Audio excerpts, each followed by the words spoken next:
Yves Lacoste nació en 1929 en Fez, Marruecos. Al crecer, se trasladó a Francia, donde realizó sus estudios en la Universidad de París. Entró en contacto con el Partido Comunista. En 1950, regresó a África con su esposa etnóloga Camille Lacoste du Jardin, para llevar a cabo sus estudios sobre bereberes. Durante su estadía en Argelia, se relacionó con los medios anticolonialistas argelinos. Terminó su tesis doctoral Transformation Analysis 1955. De ahí regresó a París para dedicarse a la enseñanza. Yves Lacoste, geógrafo e historiador francés, considerado una de las grandes figuras del siglo XX. Realizó las obras Los países subdesarrollados 1959, Geografía del desarrollo 1965 y Nacimiento del tercer mundo 1966. Fundó en 1960 Heródote, la cual se convirtió en portavoz de la geografía radical y geopolítica. Más tarde, con la geografía, un arma para la enseñanza, 1976. Comenzó un intento de reintroducir la ciencia geopolítica. Lacoste centró sus estudios en la geografía económica y social y rechazó desde la perspectiva marxista la geografía tradicional, calificándola como una geografía mistificadora, en función del sistema e incapaz de dar una respuesta a los nuevos problemas que plantea el mundo moderno. Se interesó por los problemas epistemológicos de la geografía e impulsó la crítica de sus bases ideológicas en obras como La geografía sirve para hacer la guerra, 1976, y Dio a la nación. Con Heródote defendió su propia propuesta metodológica. Adoptó la geografía, los conceptos de la territorialidad y representación. Para Lacoste, la geopolítica permite poner en evidencia las relaciones de poder mientras va en busca de la intervención colectiva. Fue reconocido con los premios Vautrin-Lud y Brouquet-Conin. También es caballero de la Legión de Francia. En la actualidad, es profesor emérito de la geopolítica en París 8. Bueno, acá vamos a empezar a contarles cuáles son las causas originales del desarrollo según el geógrafo francés Yves Lacoste. Desde el punto de vista económico como del social, proviene de la iniciación en Inglaterra a fines del siglo XVIII, de ese fenómeno complejo que se ha acordado llamar Revolución Industrial. La causa primera del desarrollo económico en Inglaterra reside en la existencia de un grupo de hombres con mentalidad productiva, que se apropiaron de las invenciones y crearon las condiciones para que estas innovaciones pudieran producir todo su efecto. Esta clase de empresarios, en el sentido de Schumpeter, esta burguesía existía igualmente en otros países de Europa Occidental y ya intentaba desde hacía varios siglos realizar una transformación mayor de la economía. Pero estas tentativas abortaron por falta de una coyuntura histories favorable de una evolución suficiente de las técnicas. Cada uno de estos impulsos sucesivos había dejado, a pesar de su fracaso, algunos resultados que servían de base al impulso siguiente. La detención de su evolución no se debe a causas externas ni a un atraso técnico, sino esencialmente a razones internas, estructurales, que se pueden a grandes rasgos asumirse así. Primero, ausencia de un verdadero feudalismo y segundo, una auténtica burguesía. Ya porque estas civilizaciones se edificaron sobre bases tales que excluían la constitución de una clase de empresarios, ya porque las coyunturas históricas permitieron o impusieron que los mercaderes se fusionaran con las aristocracias dirigentes y perdieran de ese modo su individualidad creadora. Si bien todas las religiones viven hoy en el marco y en las condiciones de una economía mundial, solo un pequeño número de países realizaron un desarrollo industrial completo. ¿En qué tierras germinaron estas semillas del desarrollo? Esencialmente, estas sociedades contaban con una burguesía. El factor determinante del desarrollo económico no fue esencialmente la industria en el sentido estricto, sino más bien la implantación excesiva de una sociedad, de estructura comparable a la Europa occidental. De este modo, hasta comienzos del siglo XX, la implantación de las bases del desarrollo tuvo lugares en las regiones del mundo donde existían En esa época, el siglo XIX, tuvieron el aspecto de sistemas relativamente equilibrados. El estancamiento económico venía acompañado de un estancamiento demográfico, pues la mortalidad era considerable en la mayoría de los países. Cuando el subdesarrollo hizo verdaderamente su aparición, este empuje demográfico no es fortuito, no solo se debe al progreso de la medicina y a su aplicación filantrópica en numerosos países, sino también de la evolución del sistema colonial. La época en que la migración europea se orienta masivamente hacia ciertos países subdesarrollados, África del Norte y América Latina. El desarrollo de una red de intercambio mundial provocó la necesidad de extirpar, no bien aparecidas, las grandes epidemias y, en consecuencia, las grandes hambres que son frecuentadas a su vínculo. Estas pueden ser detenidas con bastante rapidez mediante la importación de cargamentos de productos alimenticios en transportes modernos. Finalmente, la toma de conciencia de sus miserias por parte de las poblaciones subdesarrolladas provoca sus reivindicaciones, su agitación, y estas transcenden pronto el marco local y se introducen en las asambleas internacionales. La acción de mayor eficacia inmediata para impedir que la miseria creciente desencadene epidemias catastróficas, evidentemente, es la acción sanitaria. De este modo, se desarrollan las causas del crecimiento masivo de la población. Pues la natalidad se mantiene elevada, aparecen estrechamente ligadas el conjunto de la condición de evolución económica y social, que tiene por consecuencia la aparición del subdesarrollo. El subdesarrollo aparece en consecuencia como un estado económico y social caracterizado por una grave contradicción interna. Por una parte, provoca necesariamente el crecimiento rápido de la población y por otra, traba el crecimiento económico que le permitiría hacerse cargo de sus necesidades. De este modo, es posible agregar a la noción simplemente comparativa del subdesarrollo, basada en las diferencias existentes entre los países desarrollados y los que no lo están, la concepción del subdesarrollo en cuanto hecho interno propio de un país considerado aisladamente y caracterizado por una dispersión durable entre el crecimiento demográfico y el estancamiento económico. El subdesarrollo proviene fundamentalmente de la intrusión del sistema capitalista en el seno de sociedades que se anquilosaron en estructuras sociales menos evolucionadas, en beneficio de una minoría política y económicamente privilegiada. Esta reducción del empleo es la causa principal de la persistencia de una natalidad elevada, que combinada con los efectos de las mejoras sanitarias necesarias, provoca el rápido aumento de una población que no se puede satisfacer las necesidades. La mayor parte de la población de los países desarrollados no tienen beneficios de la explotación de los países subdesarrollados por parte de las empresas privadas.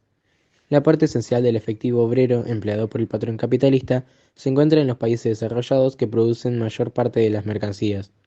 La expresión naciones proletarias parecería implicar la existencia de un sistema económico coherente que engloba a todas las naciones y que se basa en el aprovisionamiento irregular de materias primas y de mercadería por parte de las naciones proletarias. La evolución reciente de esta edición internacional de trabajo hizo aparecer factores nuevos de su desarrollo. La expansión de los capitales de Europa Occidental, y en particular de Gran Bretaña, orientó en función de las necesidades específicas de estos países la economía de las regiones subdesarrolladas. En Europa ocurrieron económicas que también llevan a una autarquía. La industria crea productos de sustitución, el caucho por ejemplo, que hacen menos necesarias las importaciones de ultramar. Un número bastante grande de países desarrollados se encuentra por lo tanto en una situación muy difícil con posibilidades muy limitadas de reconvertir sus economías. En general, la evolución relativa de los precios de las materias primas y de los precios de los productos manufacturados no ha beneficiado, con pocas excepciones, a los países subdesarrollados. En un mercado mundial dominado por la red compleja de los arreglos comerciales entre las grandes potencias y por los controles impuestos al intercambio de productos estratégicos, los países subdesarrollados, productores estrechamente especializados y a menudo rivales, no disponen de un poder directivo suficiente como para sacar partido de la importancia de sus exportaciones. En efecto, el mercado internacional de capitales sufrió una retracción muy sensible con respecto a lo que era a comienzos del siglo XX. La creación de zonas monetarias cerradas, la apertura de nuevos sectores, la inversión en los países desarrollados, la reducción de los beneficios obtenidos en los países subdesarrollados, redujeron en proporción muy sensible el afluir de capitales privados extranjeros que impulsará el crecimiento del sector de economía moderna de los países subdesarrollados. Estos solo reciben hoy en día sumas muy reducidas. Este hecho, que provoca el estancamiento de las actividades de exportación, sobrevive en el momento en las que el crecimiento demográfico se ha vuelto considerable. Su desarrollo, hecho actual, es el resultado de causas que se han combinado o sucedido desde hace varios siglos. Anquilosis económica y social, ausencia de burguesía como alianza militar, dependencia política y económica, constitución de una minería privilegiada, dislocación de las estructuras tradicionales, limitaciones del sector de economía moderna, evolución desfavorable de los términos de intercambio y del mercado de capitales, crecimiento demográfico acelerado. Si bien una buena parte de estas causas proviene del factor colonial, el su desarrollo constituye un fenómeno diferente. Ni en el espacio ni en el tiempo coinciden exactamente el hecho de la colonización y el subdesarrollo. La obligación de pagar el impuesto numerario fue el medio más poderoso para obligar a las poblaciones a transformar sus condiciones de vida y salir de la autarquía económica, para entregarse a cultivos comercializables, alquilar sus brazos y, en consecuencia, comprar mercaderías y de origen extranjero. Muy importantes fueron las consecuencias de la instauración de relaciones sociales tipo capitalista y la aplicación de una concepción jurídica de la propiedad basada en el derecho romano. En el seno de sociedades donde predominaban relaciones sociales precapitalistas y concepciones complejas de la propiedad,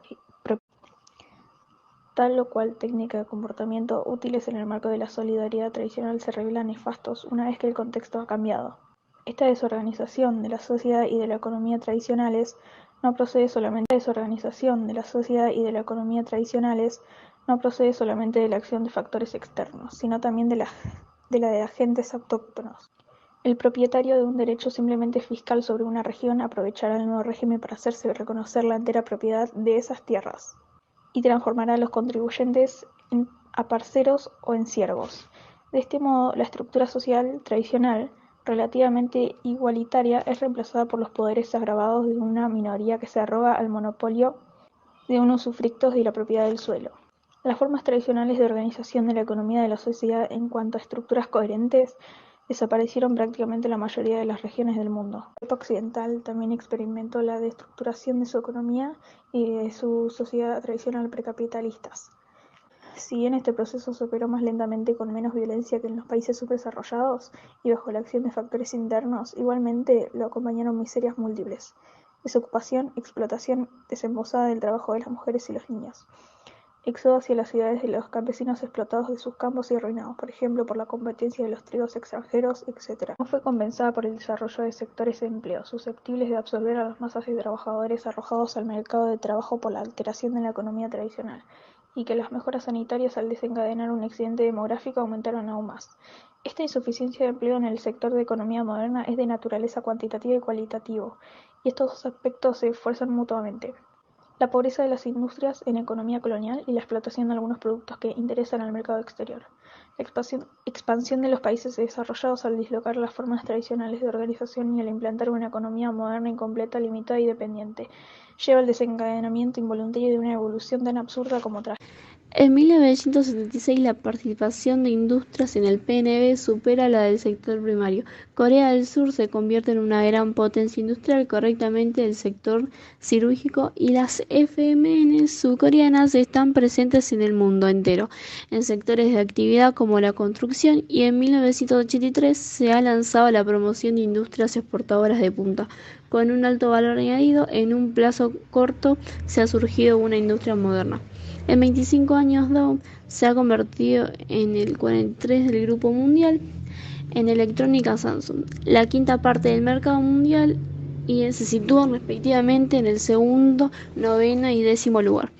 En 1992 se instala en Francia tras escoger a Europa como blanco de su ofensiva, y los grandes grupos surcoreanos se alían a socios extranjeros para tener acceso a la tecnología que le falta. Desarrollo del mercado interior. Las industrias surcoreanas trabajan cada vez más para sus propios consumidores, y la subida de los salarios y la revaluación del won. El modelo surcoreano está ligado a una conjunción de factores valorables. La unidad nacional se ha impuesto frente a las presiones del norte. En 1960, Corea del Norte consigue mejores resultados que Corea del Sur. Sus prestaciones económicas son superiores, ya que se beneficia de unas ventajas internas que no tiene su rival del sur, y Corea del Sur implementará esta comparación con un desafío al que debe responder. Se trata de demostrar que es posible obtener mejores resultados que un país comunista, y el PNB por habitante es 5 veces superior en el sur. Para mantener su crecimiento frenado desde el comienzo del año 1990, ya que el aumento de los salarios ha reducido la competitividad surcoreana, Este país tiene que encontrar una nueva vía de desarrollo para poder mantener su preeminencia y los demás NPI tienen las mismas dificultades. El crecimiento impulsado por las exportaciones se adapta difícilmente a la falta de contrapartida para los países compradores. En septiembre de 1996, el informe anual de la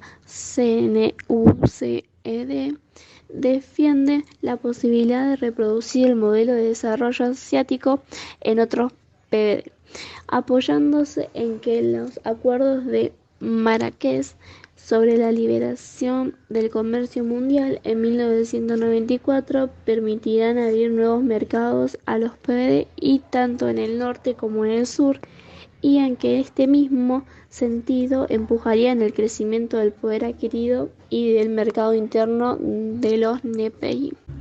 El crecimiento del sector investigación-desarrollo se ha convertido en una prioridad. El 0,58% del PNB en 1980 ha pasado a más del 2,5% y ambiciona llegar al 5% a fin de siglo. En 1991, Corea se dotó en un ambicioso programa, el cual se llama HAN, que prevé invertir 650.000 millones de pesetas en investigación en los sectores prioritarios. El semejante programa supone unos cambios sustanciales en los métodos empleados hasta la fecha por los coreanos. Según Huntington, una de las causas del subdesarrollo está en la religión. La gente de los países desarrollados seguían la religión protestante, mientras que los subdesarrollados estaban sometidos a la religión realista. Lacoste argumenta: ¿no será más bien que las religiones tomaron significaciones diferentes porque las condiciones económicas y sociales estaban orientadas hacia el progreso o hacia el estancamiento? Los países subdesarrollados no se presentan, luego, como regiones de atraso permanente, sino como países que conocieron en el pasado, e incluso hasta en una época reciente, períodos brillantes de considerable desarrollo económico, social y cultural, que los colocaron en algunos casos, por lo menos, en las primeras filas de la civilización. Las causas del desarrollo y subdesarrollo se presentan como esencialmente históricas. Luego de la resolución de la rutina, implementamos aprendizajes acerca de las verdaderas causas del subdesarrollo. También vimos dos versiones, la incorrecta, la de Huntington, y la correcta, la de Lacoste. Se diferenciaban ya que Lacoste utilizaba argumentos lógicos y siempre teniendo en cuenta el tema abordado, mientras que Huntington utilizaba argumentos incoherentes.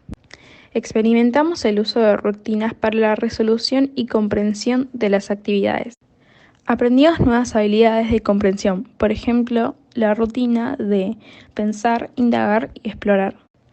Es importante para nosotros para comprender más allá temas tan importantes. En este caso, pudimos comprender más acerca del desarrollo y subdesarrollo de los países. Catán Lola, Escobar Leandro, Estanga Uma, Gómez Encina Lucía, Jara Ludmila y yo, Peña Maya, agradecemos que hayan visto y escuchado nuestro trabajo. Esperamos les haya gustado. Gracias.